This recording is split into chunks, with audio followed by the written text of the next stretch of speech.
అందరికీ నమస్కారం. నా పేరు రమ. శాడిస్ట్ హస్బెండ్ 45వ భాగం.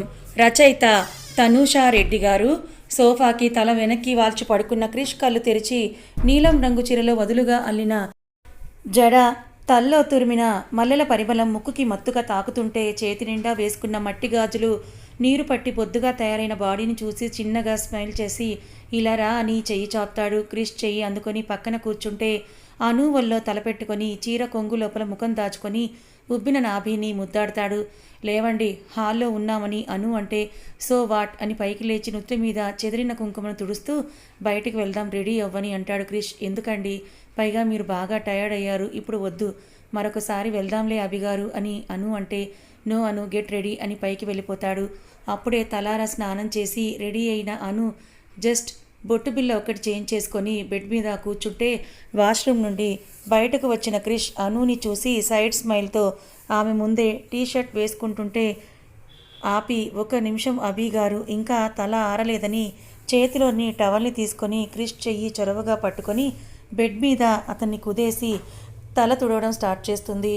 ఆ ఫీల్ క్రిష్కి బాగా నచ్చడంతో అమాంతం నడుముని చుట్టేసి బంప్ మీద కిస్ చేస్తాడు క్రిష్. అను, మీకు ఈ పాప పిచ్చేంటండి అని శ్రద్ధగా తల తుడుస్తూ ఉంటుంది. నా పాప కదా, అందుకే పిచ్చి అని చీర కొంగులో ముఖం దాచుకొని బేబీ ఎటు కదిలితే అటు ముద్దిస్తాడు. ఏంటో మీ పాప పిచ్చి అనుకొని తలారిపోయింది, ఇంకా వేసుకోండని టీషర్ట్ని చేతికిస్తుంది.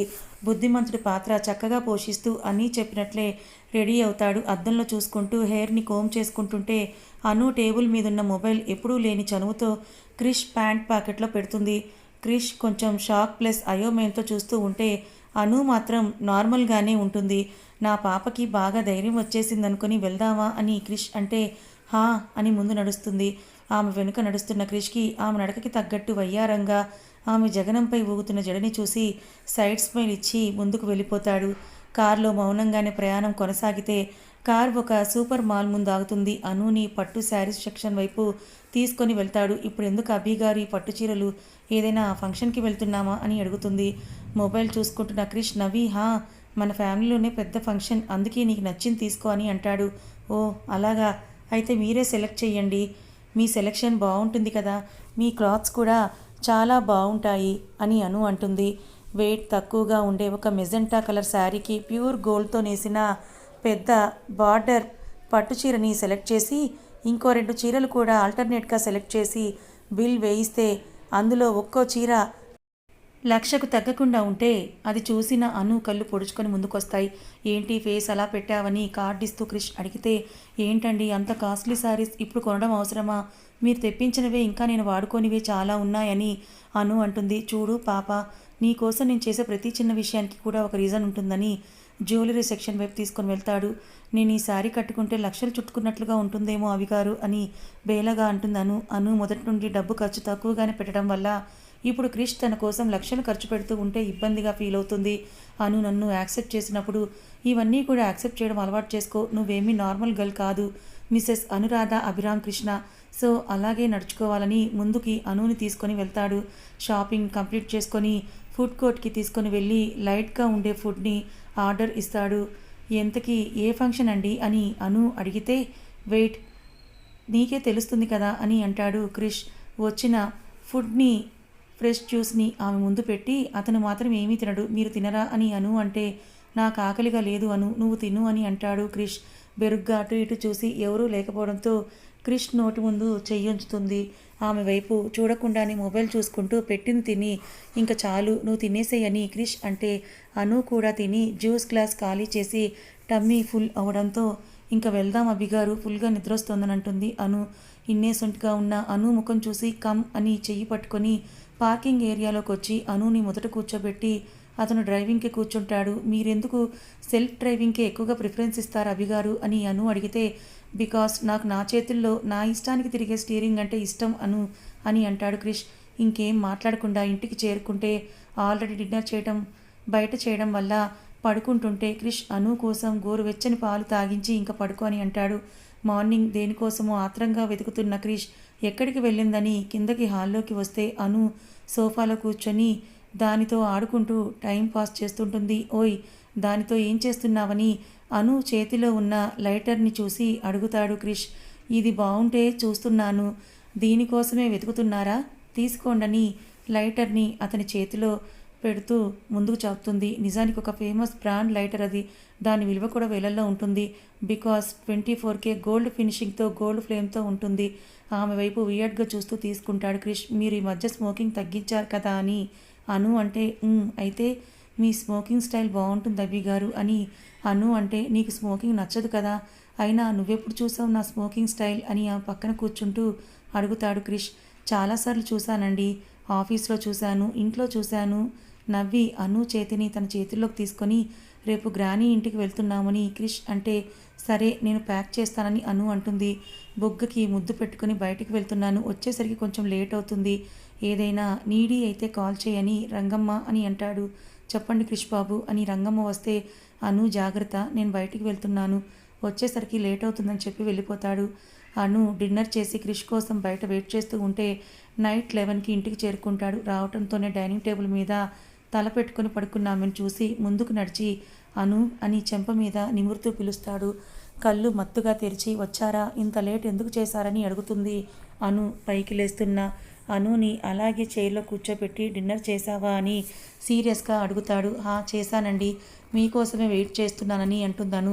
నీకు ఎన్నిసార్లు చెప్పాను నా కోసం వెయిట్ చేయకుండా డిన్నర్ చేసి పడుకోమని చెప్పి క్రిష్ అంటాడు. మీకెన్నిసార్లు చెప్పాను, ఎంత బిజీగా ఉన్నప్పటికీ 9కంతా ఇంట్లో ఉండాలని అను రిటర్న్ చురక వేస్తుంది. చిన్నగా నవ్వి నుదురు బొటనవేలుతో రబ్ చేసుకుంటూ, నా పాపకి బాగా ధైర్యం ఎక్కువైందని మనసులో అనుకుంటూ, సారీ కొంచెం బిజీగా ఉండటం వల్ల టైం చూసుకోలేదని అంటాడు క్రిష్. సరే ఇదొక్కసారికి వదిలేస్తున్నా, ఫ్రెష్ అయ్యి రండి, డిన్నర్ వడ్డిస్తానని అంటుంది అను. బుద్ధిగా సతిమాట దాటని పతిదేవుగా రూమ్కి వెళ్ళి ఫ్రెష్ అయ్యి 10 నిమిషాల్లో కిందకొస్తాడు. డిన్నర్ వడ్డిస్తూ ఉంటే ఆపి, జ్యూస్ తాగావా అని అడుగుతాడు క్రిష్. లేదని అను తల అడ్డంగా ఊపితే, ఎందుకు స్కిప్ చేశావని క్రిష్ అంటే, జ్యూస్ తాగుతుంటే వాష్రూమ్స్కి ప్రతి 10 నిమిషాలకు ఒకసారి వెళ్ళలేకపోతున్నానండి అని అంటుంది అను. పర్లేదులే, నేను హెల్ప్ చేస్తానులే, బేబీ హెల్త్ కోసం నువ్వు జ్యూసెస్ స్కిప్ చేయకూడదని క్రిష్ అంటాడు. క్రిష్ వైపు చురుగ్గా చూసి పక్కనే కూర్చుంటుంది అను. డిన్నర్ని చేసి అను చేత బలవంతంగా పాలు తాగించి ఆ తర్వాత రూమ్కి ఎత్తుకొని వెళ్తాడు. బెడ్ మీద ఆమెను దించి లైట్ ఆఫ్ చేసి డిమ్ బెడ్ లైట్ని ఆన్ చేసి ఆమె పక్కన పడుకుంటాడు క్రిష్. బంప్ని నిమురుతూ ఆమె మెడవంపుల్లో తల పెట్టుకొని అను అని స్వీట్గా పిలుస్తాడు. చెప్పండి అభి గారు, ఫీలింగ్స్ వస్తున్నాయే, నీతో ఇలా దగ్గరగా ఉంటే. అను బుగ్గలు చెర్రీ పండ్లైతే ఇటు తిరుగు అని ఆమెను మెల్లగా తన వైపుకు తిప్పుకొని, కాసేపు ఏం మాట్లాడకుండా సైలెంట్గా ఉండు, నేనేం చేసినా రెస్ట్రిక్ట్ చెయ్యకు అని అంటాడు క్రిష్. అను ఏం చేస్తాడా అని కళ్ళు 2 బాతుగుడ్లేసుకొని చూస్తుంటే, ముందుగా నుదుటి మీద ముద్దు పెట్టి ఆ తర్వాత కాటుకు దిద్దుకున్న సోయ కళ్ళ మీద చిరుముద్దులు అద్ది ముక్కరతో మెరుస్తున్న ముక్కుని చిన్నగా బైట్ చేసి పెదవుల దగ్గరకు వచ్చి ఆమె కళ్ళల్లోకి కొంటిగా నవ్వుతూ చూస్తూ అందుకోవడానికి ముందుకు వస్తే అను క్రిష్ నడుము దగ్గర గట్టిగా కిల్లేసి పక్కకు నెట్టేస్తుంది. బెడ్ మీద పడిన క్రిష్, అను దిస్ ఇస్ నాట్ ఫెయిర్, నా ముద్దు నాకు కావాలని చిరుకోపంగా అంటాడు క్రిష్. ఈ మధ్య మీకు ముద్దుల పిచ్చి బాగా పట్టింది, నన్ను అడగకుండానే మీ ఇష్టానికి కిస్ చేస్తే ఎలా అని అంటుందాను. నువ్వు నా పిల్లం, నీ దగ్గర పర్మిషన్ నాకు అక్కర్లేదు పాప అని ఆమె మీదకి మళ్ళీ వస్తూ ఉంటే, అభి గారు నో అని అంటుంది అను. నేనేం పాపని కాదు, ఎన్నిసార్లు చెప్పాలి మీకు, నాకు పాపవే అని నీకెన్నిసార్లు చెప్పాలి. మౌనం ప్లస్ మూతి విరుపులు. అను ప్లీజ్ ఒక్కసారి నన్ను క్రిష్ అనొచ్చు కదా, పోనీ అభి అయినా పిలువ్వా అని ఆశగా అడుగుతాడు క్రిష్. నో, నేను అభి గారని పిలుస్తాను, నాకు ఇలాగే నచ్చింది, ఇంకో 5 years అయినా నా పిలుపులో తేడా ఉండదని పేరు పెట్టి పిలవనని తేల్చి చెప్తున్నాను.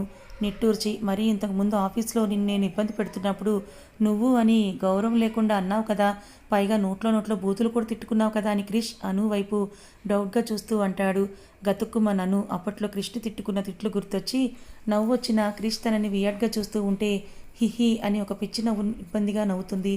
క్రిష్ ఐబ్రోని రైజ్ చేసి చూస్తూ ఉంటే క్రిష్ చూపుకి జడిసి నిద్రొస్తోందని క్రిష్ని బెడ్ మీదకు తోసి అతని ఛాతీ మీద తలపెట్టుకొని చెయ్యి నడుం చుట్టూ తనే వేయించుకొని కళ్ళు మూసుకుంటుంది. రోజు రోజుకి అనులో వస్తున్న మార్పుకి క్రిష్ మనసు శాన్వి అన్న మాటల్ని పూర్తిగా కొట్టివేయడమే కాకుండా అతని పెదవులు కూడా చిన్నగా విచ్చుకుంటూ ఉంటే బంప్ అతనికి తగిలేలా ఆమెను దగ్గరికి లాక్కుంటాడు. మరుసటి రోజు సాయంత్రం ఇద్దరూ కలిసి అనుని బామ్మగారింటికి రంగమ్మతో పాటుగా తీసుకొని వెళ్తాడు క్రిష్. గేట్ ఎంట్రన్స్లోని రకరకాల పూలతో అంతా కూడా పూలవనంలా మెన్షన్ అంతా కూడా డెకరేట్ చేయబడి కార్ ఇంకొంచెం ముందుకు వెళ్ళేసరికి గుమ్మంలోనే అందరూ కూడా రెడీ అయ్యి వెయిట్ చేస్తూ ఉంటారు. అనుకి అంతా విచిత్రంగా అనిపిస్తూ ఉంటే అభి గారు ఏంటండి ఇదంతా ఏం ఫంక్షన్ అని ఇన్నోసెంట్గా అడిగితే రంగమ్మ నవ్వుతుంది. నీ ఫంక్షన్ పెట్టుకొని వేరే వాళ్ళ ఫంక్షన్ గురించి అడుగుతావేంటి పిచ్చి అని బుగ్గలాగుతాడు క్రిష్. లాగిన బుగ్గను రుద్దుకుంటూ కిందకి దిగితే బామ్మ ఎదురొచ్చి సుజాత, లక్ష్మి త్వరగా అమ్మాయిని రెడీ చేసుకొని రండి, గెస్టులు అందరూ వచ్చేసారు, వెయిట్ చేస్తున్నారని అంటే సుజాత, లక్ష్మి రా అను అని లోపలికి తీసుకొని వెళ్తారు. వెళ్తూ వెళ్తూ అను క్రిష్ వైపు వెనక్కి తిరిగి చూస్తే చిన్నగా నవ్వి పెదవులు రౌండ్గా చేసి ఫ్లయింగ్ కిస్ ఇస్తాడు. కళ్ళు పెద్దవి చేసి ఎర్రపడ్డ బుగ్గులతో ముందుకు వెళ్ళిపోతుంది అను. గదిలోకి అనుని తీసుకెళ్లిన 5 నిమిషాలకే 2 బ్యూటీషియన్స్ క్రిస్ సార్ పంపారని వస్తారు. సిటీలోని మంచి పేరు పొందిన సెలూన్ బ్రాండ్ నుంచి వచ్చిన 2 అమ్మాయిలు అనుకి క్రిష్ సెలెక్ట్ చేసిన చీరని నీట్గా కట్టి బామ్మ ఇచ్చిన బంగారు నగలు వేరు చేస్తారు. సరిగ్గా అర్ధగంటకి గల్లున మోగిన అందల సవడికి హాల్లో ఉన్న క్రిష్తో సహా అందరూ అను వైపే రెప్ప వేయడం మరిచి మరీ ఏదో అద్భుతాన్ని చూస్తున్నట్టుగా చూస్తూ ఉంటారు. క్రిష్ సెలెక్ట్ చేసిన మెజెంటా అండ్ గోల్డ్ కలర్ శారీలో లైట్ మేకప్తో హరివిల్లు లాంటి కనుబొమ్మల మధ్య స్టోన్ బింది, నెక్కి కెంపులున్న చోకర్, ఇంకొంచెం కింద లక్ష్మీ హారం, దాని కింద సేమ్ డిజైన్ ఉన్న ఇంకో హారం విత్ కెంపులు, నడుముకి లక్ష్మీదేవి పొదిగిన వడ్డానం, దాని చుట్టూ ఉన్న మువ్వలు, చేతులకి గోల్డ్ గాజుల కలబొదతో ఉన్న మ్యాచింగ్ మట్టి గాజులు, సవరం అవసరం లేకుండా కింద వరకు అల్లిన జడకి నిండుగా అమర్చిన పూల జడతో నిండు జాబిలిలా బంగారు వన్నెచాయతో మెరిసిపోతున్న అనూనే చూసి అందరూ తనకే కళ్ళని అప్పగించేస్తారు. క్రిష్ కల్లో ఒక తృప్తికరమైన భావన కనబడితే బామ్మ మిటికలు విరిచి ఆ పరంజి బొమ్మలా ఉన్నావే అని పద వజ్రం వస్తోందని బామ్మ తొందర చేస్తే ఎవరో ఫంక్షన్కి నన్నిలా రెడీ చేయడం ఏంటి బామ్మ అని అంటుంది. ఒసే పిచ్చి మొహమా, ఈరోజు నీ శ్రీమంతమే అని సుజాత అంటే షాక్తో క్రిష్ కోసం చూస్తే అక్కడ ఉండడు.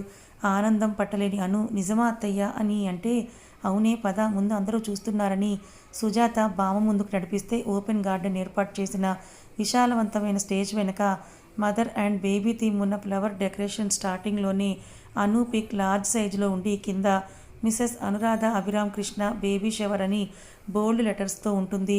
పెళ్లి సింపుల్గా జరగడం వల్ల శ్రీమంతం అట్టహాసంగా అరేంజ్ చేసుంటాడు క్రిష్ అండ్ కో ఫ్యామిలీ. దాదాపు ఒక 700 నుండి 1000 మంది వరకు గెస్టులు ఆసీనులై కూర్చొని ఉంటే అందులో సినీ పెద్దలు, ఇండస్ట్రియలిస్ట్, సూర్యదేవ్ గారు ఫ్రెండ్స్ కూడా ఉంటారు. ప్రతి 2 చైర్స్ వరకు ఒక ఎల్ఈడి టీవీలు ఫిక్స్ చేయబడి ఉంటాయి. అంతమందిని చూస్తున్న అను కళ్ళు పడేది ముందు వరుసలో కూర్చున్న తల్లి విశాల, తండ్రి భాస్కర్, తమ్ముడు కృష్ణ మీద. అమ్మ అని ముందుకు వెళ్తే అను అని ప్రేమగా కౌగిలించుకొని నన్ను క్షమిస్తావే, నేను నానా మాటలతో బాధ పెట్టానని అంటే అమ్మ అని కసిరి నాన్న అని భాస్కర్ అక్కున చేరుతుంది.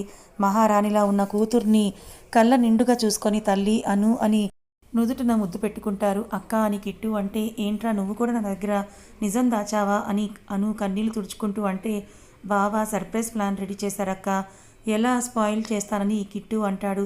ఇంతలో సుజాత అను టైం అవుతోంది, ముందు పద, మీ అమ్మ నాన్న ఎక్కడికి వెళ్ళరని అను చేయి పట్టుకొని నడిపిస్తుంది. తడిదేరిన కళ్ళతో చూస్తూ ముందుకు అడుగు వేసిన ఆమె కళ్ళు క్రిష్ కోసం చూస్తూ ఉంటే అతని జాడ ఎక్కడా కనిపించక అత్తయ్య ఆయన ఎక్కడని అడుగుతుంది. సుజాత స్టేజ్ ఎక్కిస్తూ డ్రెస్ చేంజ్ చేసుకోమని బామ్మ పంపించిందని, మొదటిసారి పుట్టింటి నుండి రావాలి కాబట్టి సుజాత విశాల గారిని రమ్మని పిలిస్తే గంపెడు ఆనందంతో విశాల స్టేజ్ ఎక్కి కూతురికి పసుపు రాసి పాపిట్లు నుదుటిన కుంకుమని దిద్ది చేతి నిండుగా గాజులు వేసి పుట్టింట సారిని పెడితే కొంగు పట్టుకుంటుంది అను. సుజాత వచ్చిన గెస్టులు ఆశీర్వదిస్తూ ఉంటే అనుకి క్రిష్ చూపులు గుచ్చుకొని చూస్తుంది. వంశీతో మాట్లాడుతూ తనని అపురూపంగా చూస్తున్న క్రిష్ కనిపించి తెలియకుండానే కన్నీరు ఆమె చెంపల మీదకి జారితే ఏడవకని కళ్ళతోనే చెప్తాడు క్రిష్. ఒకరి తర్వాత ఒకరు అను తల మీద అక్షింతలు వేసి పుట్టే బిడ్డ తల్లి ఇద్దరూ కూడా ఆరోగ్యంగా ఉండాలని దీవిస్తారు. విశాల, అల్లుడు గారు మీరు కూడా వెళ్ళండని తొందర చేస్తే తన చీరకి మ్యాచింగ్ కుర్తా సెట్తో మన్మధుల్లా ఉన్న క్రిష్ని మొదటిసారి అలాంటి డ్రెస్లో చూసి అను కళ్ళు క్రిష్ మీద నుండి పక్కకి తిప్పవు. క్రిష్ అను దగ్గరకు వస్తూ ఉంటే అను గుండె 100 దాటుతుంది. సుజాత పసుపు ఉన్న వెండి గిన్నె క్రిష్ ముందు పెడితే లైట్గా తీసుకొని అను చెంపలకు పూసి కుంకుమ పెరణ నుండి కుంకుమ తీసుకొని పాపిట్లో నుదుటిన పెట్టి నవ్వుతాడు. అను కూడా నవ్వి చేతిలో అక్షింతలు పెట్టి కిందకి అతని పాదాలని తాకడానికి వంగుతూ ఉంటే అను డోంట్ అని అరుస్తాడు. ప్లీజ్ నా తృప్తి కోసం ఇదొక్కసారి వద్దనకండని అను కష్టంగా క్రిష్ పాదాలని తాకుతుంది. అక్షింతలు చల్లి ఇంకా చాలు నా బేబీ ఇబ్బంది పడుతుందని పైకిలే అని భుజం పట్టుకొని లేపి చైర్లో కూర్చోపెట్టి సుజాత ఇచ్చిన హోమ్ మేడ్ స్వీట్స్ నుండి ఒకటి తీసి అను నోటి దగ్గర పెడతాడు. ఇష్టంగా తింటూ నా కోసమే కదా ఇదంతా అని హ్యాపీ టీయర్స్ మధ్య అంటే everything for you my wife అని కన్నీళ్ళను తుడిచి డోంట్ క్రై అని నుదుటను ముద్దు పెడితే అందంగా క్యాప్చర్ చేస్తారు ఫోటోగ్రాఫర్స్. మూసి ఉన్న రెప్పలు తెరిచి క్రిష్ కళలోకి చూసిన అనుకి తన మీద అంతులేని హద్దుల్లేని ప్రేమ అతని కళల్లో కనిపిస్తూ ఉంటే ఆమె పెదవులు విచ్చుకుంటాయి. కిందకి వెళ్ళిపోయిన క్రిష్ మొదటిసారి ఓపిక్గా ఫ్యామిలీ ఫంక్షన్ చూస్తుంటాడు. వంశీ పక్కన కూర్చొని మరో అర్ధగంటకి సూర్యదేవ్ గారు నడిపిస్తూ ఉంటే నెమ్మదిగా అడుగులో అడుగు వేసుకుంటూ స్టేజ్ దగ్గరకు వస్తుంది సరళ. అను మనసులో ఉన్న ఆ కాస్త వెలితి కూడా తీరిపోవడంతో సంతోషంతో పైకి లేచి అత్తయ్య అని ఆమె ముందుకు వెళ్తుంది. నిలబడేందుకు కూడా సత్తువు లేని సరళ అను కోసం పసుపు రాస్తూ ఉంటే వెనక్కి పడుతూ ఉంటే క్రిష్ వెనక నుండి పడకుండా పట్టుకొని చైర్లో కూర్చోబెట్టి ఇక్కడే ఉండనని స్థిరంగా అంటాడు క్రిష్. ఆ మాత్రానికి సరళ గారి కళ్ళు ఆనందంతో చెమ్మగిల్లితే అను చెయ్యి పట్టుకొని బామ్మ అంతా నీ వల్లే నా బంగారు తల్లి అని నవ్వుతుంది. అనుని సరళ దగ్గరికి వెళ్ళి పక్కనే కూర్చున్న సూర్యదేవ్ గారి దగ్గర కూడా వంగి ఆశీర్వాదం అందుకొని క్రిష్ చూపుల్లో చిక్కుతుంది. ప్రపంచంలో ఉన్న సంతోషం మొత్తం తన ఇంట్లోనే విరబూస్తూ ఉంటే బామ్మగారి కళ్ళు ఆనందంతో వర్షిస్తుంటే సరళగారి పక్కన కూర్చొని చూసావే నా మనవరాలి రాకతో ఇంట్లో ఎంత కల వచ్చిందో అని అంటుంది. కథ ఇంకా ఉంది. మరి అను మనసులో ఉన్న కోరికని అనుకే తెలియకుండా క్రిష్ సర్ప్రైజ్ ప్లాన్ చేసి శ్రీమంతాన్ని గ్రాండ్గా జరిపించాడు. మరి అలాగే తల్లి కొడుకుల్ని కూడా ఒక్కటి చేయాలన్న అను ప్రయత్నం మరి సఫలమవుతుందా? మధ్యలో ఈ శాన్వి గోల ఏంటి? క్రిష్ అనుల మధ్య ఇప్పుడిప్పుడే బలపడుతున్న వీళ్ళ బంధాన్ని ఆ శాన్వి వచ్చి మళ్ళీ ఏమైనా చెయ్యదు కదా? తెలుసుకోవాలనుకుంటే ఛానల్ని ఫాలో అవ్వండి. కథ నచ్చితే లైక్ చేయండి, మరి కొంతమందికి షేర్ చేయండి. Thank you so much for watching.